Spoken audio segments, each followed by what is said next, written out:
Study IQ IAS, आपका selection हमारा mission.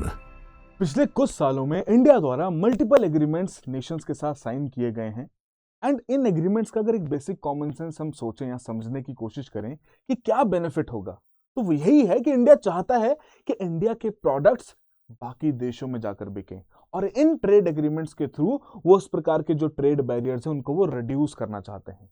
तो जाहिर सी बात में मन में यही ख्याल आएगा ना, कितने एग्रीमेंट साइन हो रहे हैं, पहले भी हो चुके हैं, तो डेफिनेटली हमारे एक्सपोर्ट्स को बेनिफिट मिला ही होगा। But what if I tell you, उतना प्रॉफिट है उतना बेनिफिट यहां पर नहीं मिला। बट डिस्पाइट दैट, पिछले कुछ सालों का अगर ट्रेंड फॉलो किया जाए, इंडिया एग्रेसिवली इस प्रकार के ट्रेड एग्रीमेंट्स को फॉलो कर रहा है। इसका कारण क्या है? कि क्या यहां पर सरकार की कोई दूर की सोच है, कोई मल्टी डायमेंशनल गोल्स यहां पर उन्होंने सेट कर रखे हैं जिन्हें वो अचीव करना चाहते हैं? जी हाँ, काफी हद तक देखने में तो यही लग रहा है। तो आज के सेशन में हम यही जानने वाले हैं कि किस प्रकार के ट्रेड एग्रीमेंट्स करंटली कंट्रीब्यूट कर रहे हैं इंडियन इकोनॉमी के लिए, जो पुराने ट्रेड एग्रीमेंट्स हुए हैं उनका क्या नतीजा देखने को मिला है, एंड जो नया फेज यहां पर 2020 या कोविड के बाद हमें देखने को मिला है ट्रेड एग्रीमेंट्स का, उसमें भारत सरकार का आइडिया क्या है, क्या गोल है जिसे वो कैप्चर करना चाहते हैं। तो ये डिस्कस करते हैं बिकॉज बहुत इंटरेस्टिंग सेशन यहां पर होने वाला है। कुछ आई ओपनिंग फैक्ट्स भी आपके लिए रहेंगे एंड जितने भी लोग सिविल सर्विसेज एग्जामिनेशन की तैयारी कर रहे हैं तो भैया इकोनॉमी के पर्सपेक्टिव से प्रीलिम्स का कंटेंट यहां पर रेडी है, तो एंड तक जरूर देखिएगा। आइए डिस्कस करते हैं। मेरा नाम अरविंद गुलेरिया है। तो बेसिकली मल्टीपल एग्रीमेंट्स तो हमने सुनते ही आए हैं कि भारत द्वारा मल्टीपल देशों के साथ साइन किए जा रहे हैं, स्पेशली जब से इकोनॉमिक रिफॉर्म्स भी यहां पर लाए गए, उसके बाद से ट्रेड लिबरलाइजेशन का एक बहुत अहम फोकस यहां पर रखा गया था, जिसके तहत यही डिसाइड हुआ कि इंडिया को अपने ट्रेड बैरियर्स कम करने पड़ेंगे, and what better measure to do that then signing bilateral और multilateral trade agreements. But despite that, India का जो ग्लोबल एक्सपोर्ट्स में शेयर है वो फिर भी एक स्टेगनेंट ट्रेडिशन ही यहां पर फॉलो कर रहा है।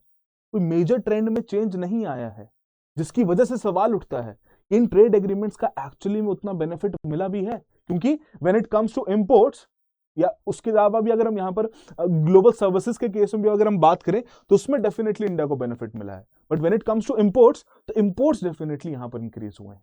अब हालांकि इस प्रकार की टाइमलाइन को हम फॉलो करें तो इनिशियली लिबरलाइजेशन फेज में इस प्रकार के एग्रीमेंट्स यहां पर साइन किए गए थे, जिसमें से एशियान देशों के साथ जो हमारा एग्रीमेंट था वो बहुत क्रूशियल था।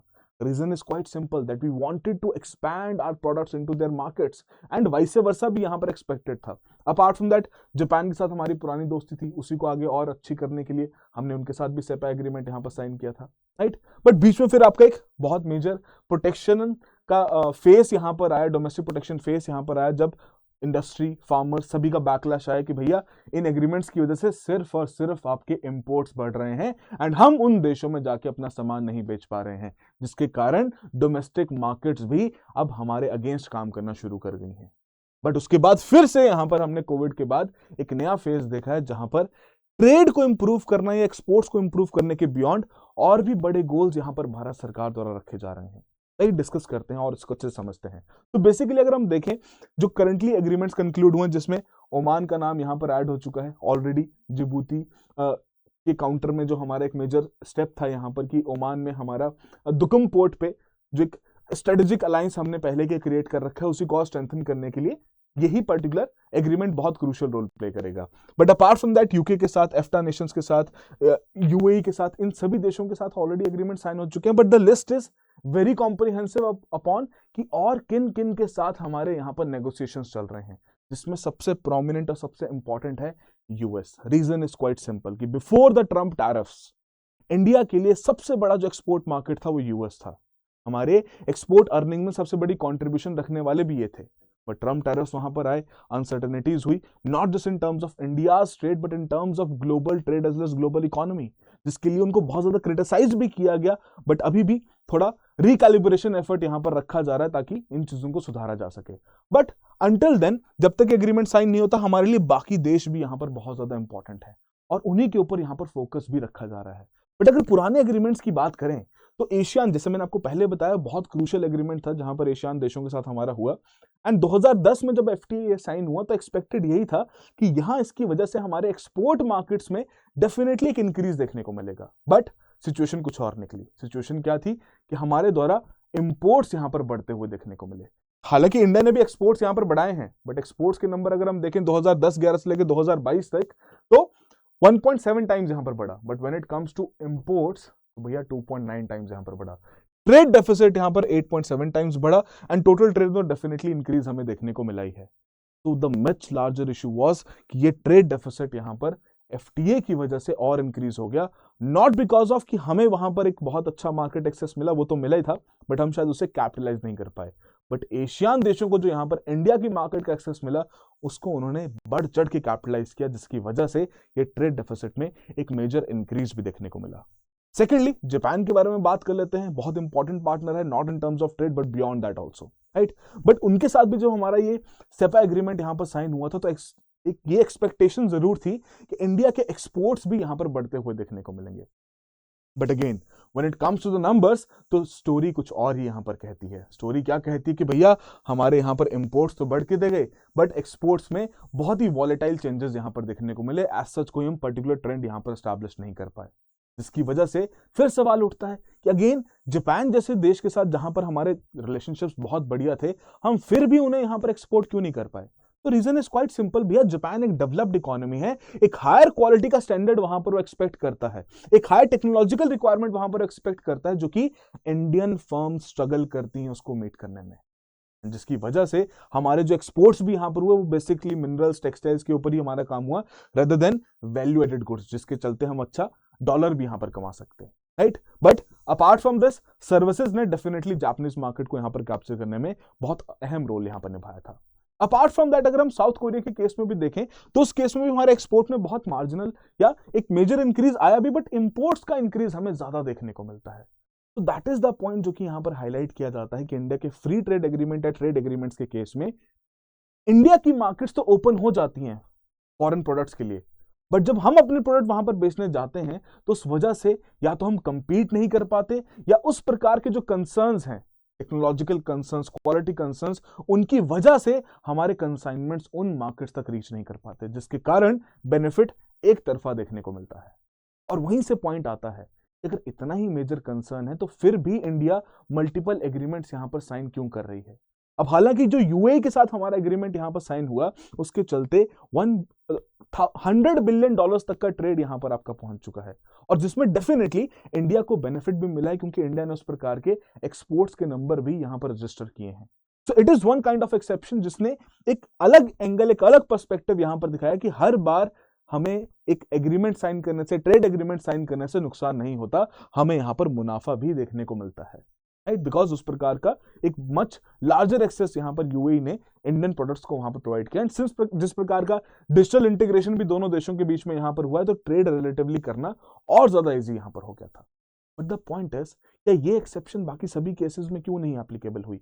ऐसा ही ट्रेंड हमने बाकी देशों के एफटीएस में क्यों नहीं ऑब्जर्व किया? तो there are structural constraints on it. पहली बात कि जो हम बाहर से चीजें इंपोर्ट करते हैं, चाहे वो हमारे इंटरमीडिएरी गुड्स क्यों ना हो। इंटरमीडिएरी गुड्स का मतलब क्या है कि रॉ मटेरियल जो हम मंगवा रहे हैं बाहर से, ताकि हम फाइनल और फिनिश गुड्स यहां पर तैयार कर सकें। अब उस केस में भी देखा जाए तो इंडिया द्वारा रिलेटिवली हायर टैरिफ्स यहां पर लगाए जाते हैं, ऑन एवरेज आपका 13.8% का टैरिफ, और जो कि ग्लोबली कंपेयर किया जाए 5-6% से काफी ज्यादा देखने को मिलता है, राइट। अपार्ट फ्रॉम दैट, वहीं अगर हम देखें, इन पर्टिकुलर हाई टैरिफ्स की वजह से हमारी इंपोर्ट कॉस्ट जो है वो भी यहां पर बढ़ जाती है ऐसे इंटरमीडिएट गुड्स की, जिसके कारण जो फाइनल फिनिश गुड की कॉस्ट है वो भी इंक्रीज कर जाती है, जिसकी वजह से जो हमारी कॉम्पिटिटिवनेस है हम उतना असर्ट नहीं कर पाते। एंड सिंस एक हम कहते हैं कि बार बार लो मॉडर्नाइजेशन इंडियन इंडस्ट्रीज की देखने को मिली है, तो वो भी एक बहुत बड़ा फैक्टर यहां पर रहता है। अपार्ट फ्रॉम दैट, जो फर्म्स का साइज है, कहीं ना कहीं उनकी कॉम्पिटिटिवनेस को यहां पर कंस्ट्रेंट कर देता है। With over 90% of the manufacturers जो कि आपके एमएसएमईज कैटेगरी में क्लासिफाई किए गए हैं, तो लेबर और कंप्लायंस थ्रेशोल्ड्स की अगर हम बात करें, तो भैया कहीं ना कहीं हम स्केल वो मीट कर ही नहीं पाते, जो कि चाइना जैसे देश ऑलरेडी यहां पर अपने एमएसएमईज के दम पर ही किए हैं। उन्होंने एमएसएमईज के दम पे कैसे किया? बिकॉज उस प्रकार का कैपिटल सपोर्ट, टेक्नोलॉजिकल सपोर्ट उन एमएसएमईज को वहां पर प्रोवाइड भी किया गया था। Apart from that, logistic cost, because अगर हम डोमेस्टिकली चीज बना रहे हैं तो भैया लॉजिस्टिक कॉस्ट तो एसोसिएटेड रहेगी ही, और उसी लॉजिस्टिक कॉस्ट के हाई होने की वजह से हमारे प्रोडक्ट्स की वैल्यू ज्यादा रहती है, एंड हेंस कॉम्पिटिटिवनेस भी यहां पर कम हो जाती है। एंड सबसे बड़ा पॉइंट यहां पर यही है कि it is not the tariff which is acting as a barrier, it is the standard of और the quality of products that these countries require from India, जिसकी वजह से हम उतने प्रोडक्ट्स अगर बेचना भी चाहें तो क्वालिटी कंट्रोल की वजह से वहां पर पीछे रह जाते हैं। But despite all of that, despite all of that फिर भी इंडिया यहाँ पर एग्रेसिवली खासकर कोविड के बाद पुश कर रहा है कि मल्टीपल नए से नए एग्रीमेंट्स यहाँ पर साइन किए जा सकें। उसका क्या कारण है वो भी हम यहाँ पर जानते हैं, बट बिफोर दैट एक सिंपल सा सवाल आप सभी के लिए। हमने बात करें कि एफ्टा नेशंस के साथ भी हमने यहाँ पर एग्रीमेंट साइन किया है, टेपा एग्रीमेंट। तो उस एफ्टा नेशंस की लिस्ट में कौन कौन से देश यहाँ पर इन्वॉल्व हैं, कौन उस ग्रुप का हिस्सा है, जरा चैट बॉक्स और कमेंट बॉक्स में से from these options correct option जरूर मार्क कीजिए। बहुत इजीली मुझे बिलीव है कि आप इस क्वेश्चन को सॉल्व कर पाएंगे। एंड अपार्ट फ्रॉम दैट, अगर आप भी सिविल सर्विसेज एग्जामिनेशन की तैयारी कर रहे हैं एंड कुछ कंसर्न्स यहाँ पर फेस कर रहे हैं अपनी प्रिपरेशन से related, economy as a subject से रिलेटेड, आप इस पर्टिकुलर चैनल का हिस्सा बन सकते हैं, जहां पर हम मॉक क्वेश्चंस, नए से नए अपडेट्स आपके साथ यहाँ पर शेयर करते हैं। And moreover, if you have any concerns, have any doubts, this is my contact number, आप मुझे भी अप्रोच कर सकते हैं। I will be more than happy to assist you further. Currently study IQ किस तरीके से आपकी सहायता कर रहा है, तो भैया 2027 को जितने भी लोग टारगेट कर रहे हैं उसके लिए ऑलरेडी हमारा P2I बैच लॉन्च हो चुका है। 20 दिसंबर से इसकी शुरुआत यहाँ पर होने वाली है। मॉर्निंग बैच यहाँ पर होने वाला है, but the sole point is not about these details.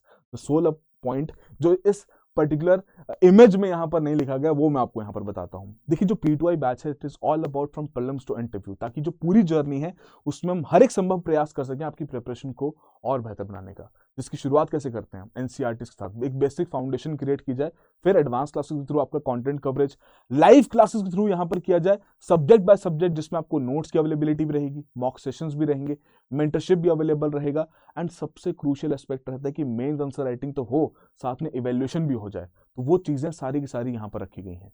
और इसी पर्टिकुलर बैच में जो टॉप 10% परफॉर्मर्स रहेंगे उनके लिए एक ऑप्शन ओपन हो जाता है प्रीलिम्स रेजिडेंशियल प्रोग्राम का, जिसके तहत प्रीलिम्स से 90 से 100 दिन पहले उन्हें एक ऑप्शन अनलॉक होगा उनके लिए कि दिल्ली आके वो तैयारी कर सकते हैं हमारे ऑफलाइन सेंटर में, जिसमें कंप्लीट लॉजिस्टिक्स या जो भी आपकी रहने और खाने की कॉस्ट है वो यहाँ पर स्टडी IQ बेयर करेगा। एंड अपार्ट फ्रॉम दैट, अगर आप प्रीलिम्स क्लियर कर दें, the complete amount will be refunded back to you as an incentive, and mains residential programme भी फ्री ऑफ कॉस्ट आपके लिए उन्हीं लाइंस पर एट ऑफलाइन सेंटर्स अवेलेबल रहेगा। And finally, interview guidance programme. That is the whole way जिस तरीके से हमने इस पर्टिकुलर इनिशिएटिव को डिजाइन किया, ताकि जो भी एस्पिरेंट की जिस भी प्रकार की रिक्वायरमेंट्स हैं वो पूरी की जा सके। तो डेफिनेटली जाके चेकआउट करें इस पर्टिकुलर कोर्स को, इस बैच को, जो कि 2027 को कैटर कर रहा है। SIP ऑलरेडी लॉन्च है, तो डेफिनेटली आपके लिए वो भी एक बहुत अच्छा मौका है कि जहां आप अपनी प्रीलिम्स की प्रिपरेशन को एक क्रैश कोर्स के तरीके से कवर करना चाहते हैं। एंड 2028 के लिए भी कोर्सेज जहां पर अवेलेबल हैं, and all of our courses available in English, Hindi and English, right. So definitely जाके चेकआउट करें। एंड ARG लाइफ आप यूज कर सकते हैं for the maximum discounts. And अगर अगेन कोर्स रिलेटेड भी कोई आपका डाउट रहे, कंसर्न रहे, दिस माय कॉन्टैक्ट नंबर, आप मुझे भी अप्रोच कर सकते हैं। Now let us talk about कि एग्जैक्टली अगर हमें इतना मेजर नुकसान यहाँ पर हो रहा है, हम एक्सपोर्ट्स नहीं कर पा रहे हैं, हम सिर्फ और सिर्फ इंपोर्ट्स यहाँ पर कर रहे हैं, तो बेनिफिट किसे हुआ है? तो बेनिफिट हुआ तो जरूर हम यहाँ पर कहते हैं कि सर्विसेज इंडस्ट्री को हुआ है, बट सर्विसेज इंडस्ट्री ना, हम कह सकते हैं कि एक तरीके के हमारे अंडरडॉग्स हैं, कि जहां पर इनके द्वारा रेपिटेटिवली एफर्ट रखा जाता है अपने नंबर्स इंक्रीज करने में, जहां सरकार द्वारा भी कोई जितना सपोर्ट यहां पर मर्चेंडाइज इंडस्ट्री या मर्चेंडाइज ट्रेड के लिए मिलता है, उतना सपोर्ट इस इंडस्ट्री या सर्विसेज एक्सपोर्ट को भी नहीं मिलता।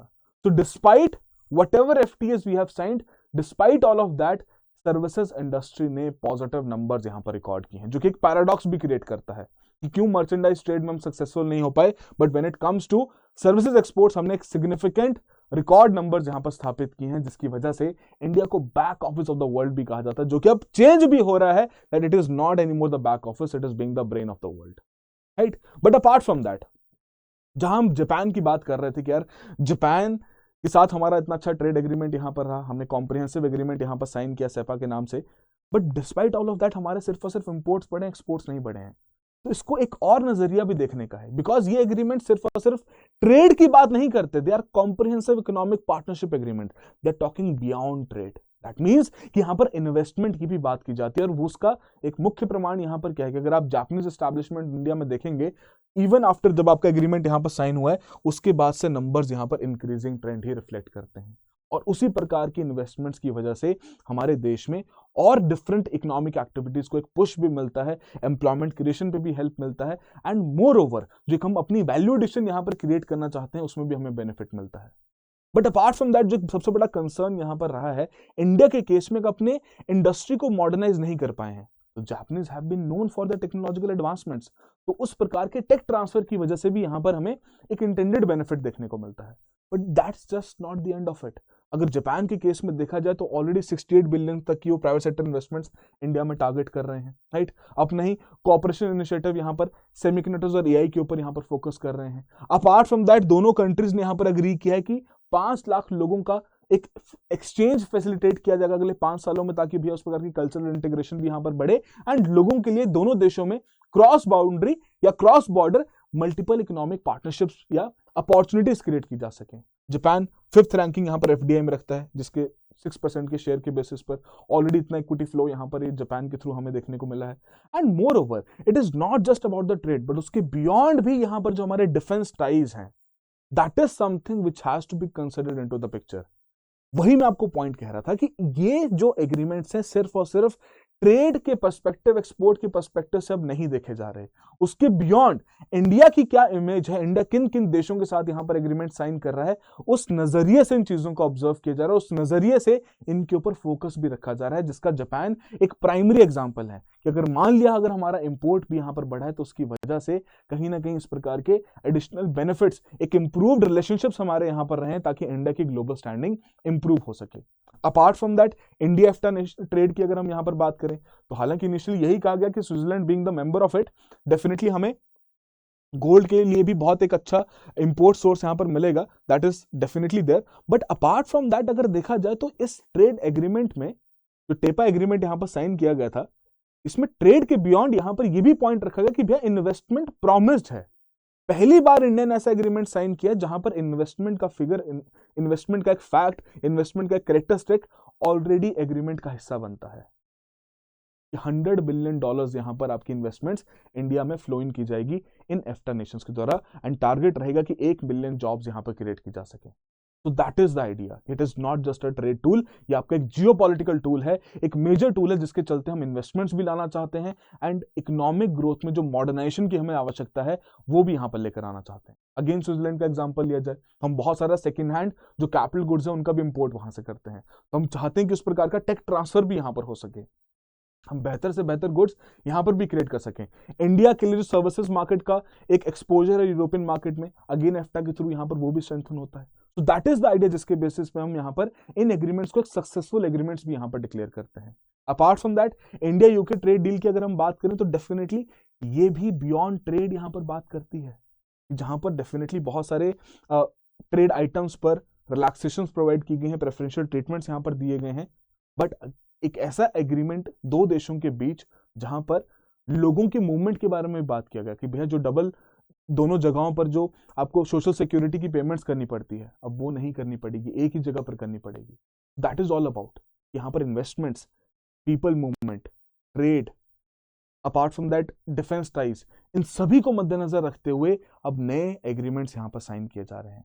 अब ओमान के केस में यहां पर ले लेते हैं। ओमान के केस में तो डायरेक्टली कह रहे हैं कि इंडिया जो एग्रेसिवली करंटली पुश कर रहा है, इसका ऑब्जेक्टिव यही है कि जो कंसर्न हमें यूएस की वजह से देखने को मिल रहा है कि हमारे ट्रेड के नंबर्स के ऊपर इंपैक्ट पड़ सकता है, उस कंसर्न को हम रिजॉल्व कर सकें। दैट इज वाई इंडिया चाहता है कि अपना जो गुड्स है उसको आगे जाके रशिया में भी बेच सके। इंडिया चाहता है कि अपने गुड्स को आगे जाके multiple countries in the south वहां पर भी बेच सके, अफ्रीकन रीजन में टैप कर सके। And what is a better gateway than UAE Oman कि अगर हम अफ्रीका रीजन्स में यहां पर जाना चाहते हैं, उसी गेटवे को तो यहां पर इंडिया यूज कर रहा है। एंड ऑलरेडी जो एक थ्योरी यहां पर काम करती है कि जो दो वर्ल्ड की बड़ी सुपर पावर्स इकोनॉमिक साइज में देखने को मिलती है हमें, चाइना और यूएसए, वो दोनों ही देश यहां पर अपने इन्वेस्टमेंट्स के थ्रू कैपिटलाइज करते हैं डिफरेंट इकोनॉमीज को, या कोशिश करते हैं कि वहां पर उनके साथ अच्छे रिलेशन एस्टैब्लिश किए जा सकें। तो वही ट्रेंड कहीं ना कहीं इंडिया भी फॉलो कर रहा है, but in favour of themselves.